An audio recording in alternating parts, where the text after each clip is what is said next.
Hey everybody, welcome back to my YouTube channel. Today I am playing with the This Calls for Confetti Boo-Jee pumpkin layers.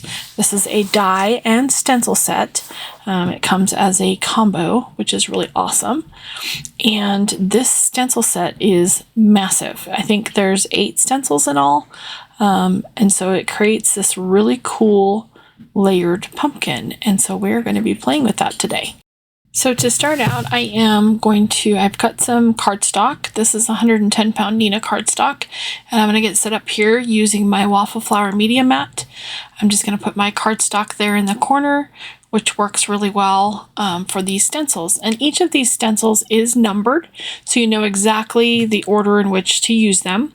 And I'm using some Distress Oxides today. I'm using Salvaged Patina, Cracked Pistachio, Shaded Lilac, and Wilted Violet. And I am starting off with the lightest shade, and I'm just going to go in and actually put in these initial lines using my lightest shades. And this is going to be a two-tone pumpkin, so it's going to have like a purple color at the bottom and a mint green at the top. So not necessarily your traditional Halloween colors, but I thought it would be kind of fun to do a two-toned pumpkin. I will link to a video below from This Calls for Confetti where they show actually how to use the stencil. So you can go watch their video and see it really is not as complicated as it looks. So I just am going in and adding these initial lines, which are the deepest lines. So I started out with my light shade, and I will get progressively darker here as we go along with these stencils. This is such a fun, unique layering stencil. There is really nothing else like it on the market that I've seen, at least. So I really was drawn to this. And you'll see towards the end when I get to putting the horizontal stripes on it, I was a little hesitant about doing that after I had ink blended this whole thing. So, but it worked out fine. And there's a lot of different ways that you could color this up. You could just do a plain singular colored pumpkin. You don't have to do all the layers, but the layers really make it very unique. So you'll get to see that here in a little bit as we go along. All of these stencils do have registration marks, so be sure to use those registration marks to mark your paper so you'll get it lined up exactly every time. So here I'm just adding in those little registrations so that I know that when I get my other layers on, it will line up. So I am going to put on a little bit of spooky music here as I get into layer 2 and let you enjoy this. If you want to skip this part, you can go to about the 10-minute mark and we'll see the rest of the card.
Okay, we are back, and here I am starting to add in my horizontal stripes.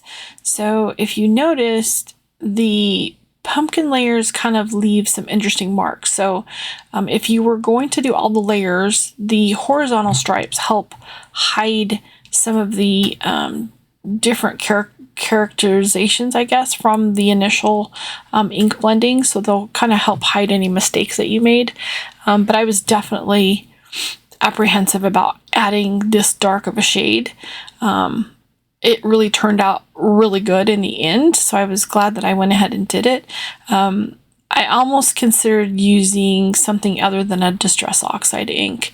I wasn't sure, because I know sometimes they dry back a little bit, and I wasn't sure it was going to be dark enough, but it worked out, and I think it looks pretty good. I did have a little issue. I think when I initially ink blended, one of my layers was a little bit off, so I kind of had to adjust for that with this layer. It's not really noticeable. I was able to correct it. And then I did go back again with some of my darker inks, and I went back in and just added some more dark areas to kind of enhance those stripes again. It really came together really well. I'm so excited about this. It was so fun to do. And it looks so cool when you get it done, all the dimension and stuff that it has because of the numerous stencils. Really makes it awesome.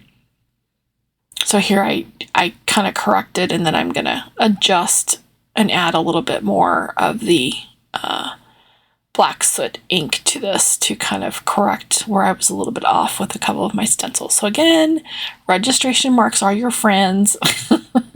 So I was just a little off. I think one of my stencils didn't line up quite right, but you won't notice it when I get it die cut out. It works out really well. So I'm just touching up some layers here, making sure that everything looks good.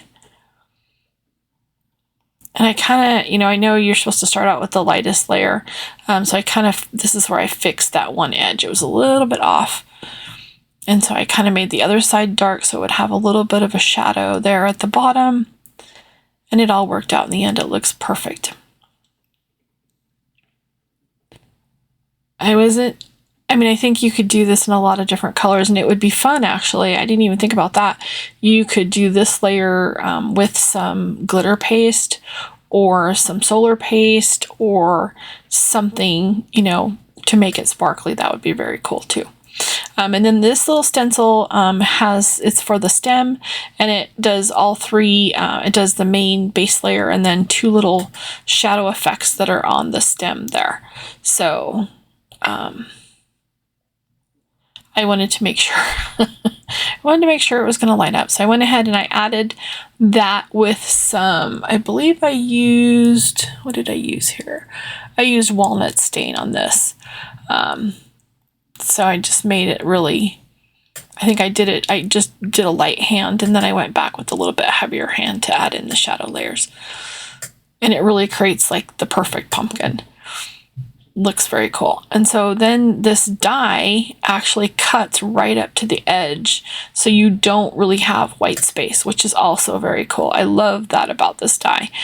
I was concerned that it was going to have white space, so I am just going to add a little bit of repositionable tape here.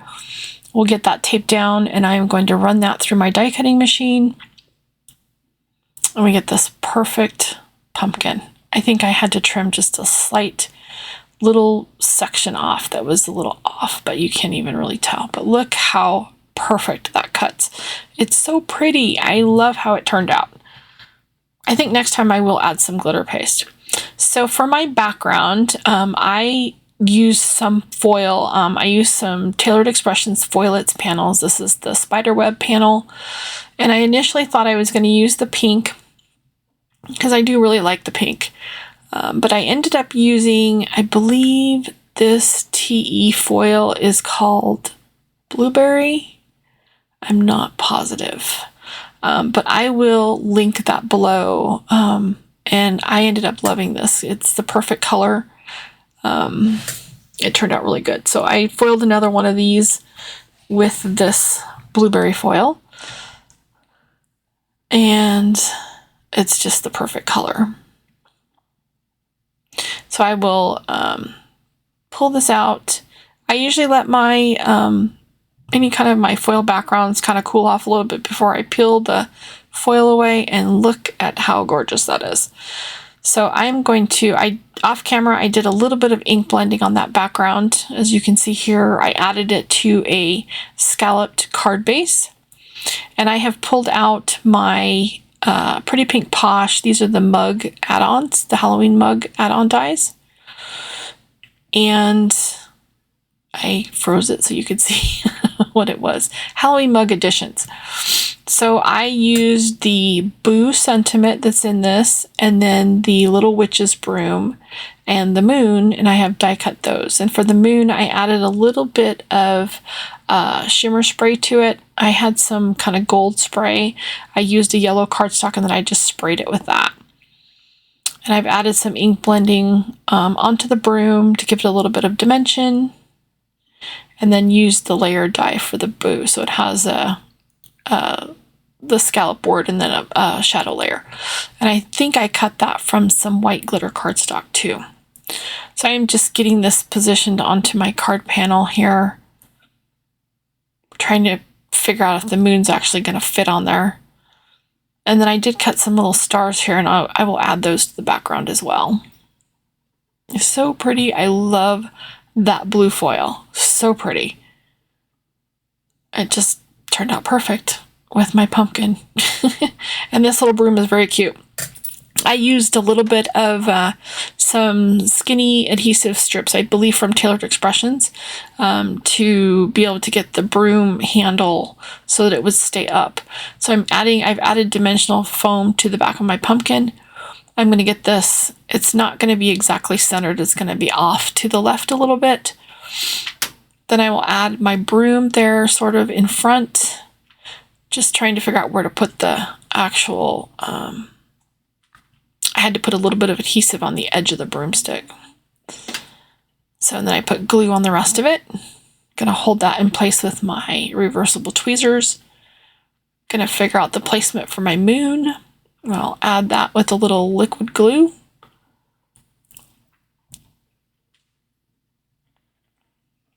And then I believe I will be gluing on some little white glitter stars here onto the background.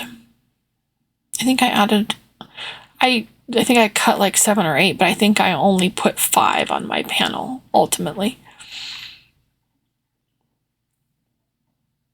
Just add, that was really the only embellishment I added to this.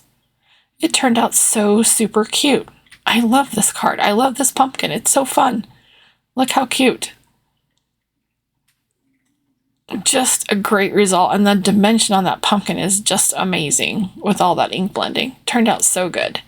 Thank you so much for stopping by. I hope you've enjoyed today's card and that you will check out this Boo-Jee pumpkin. Thank you.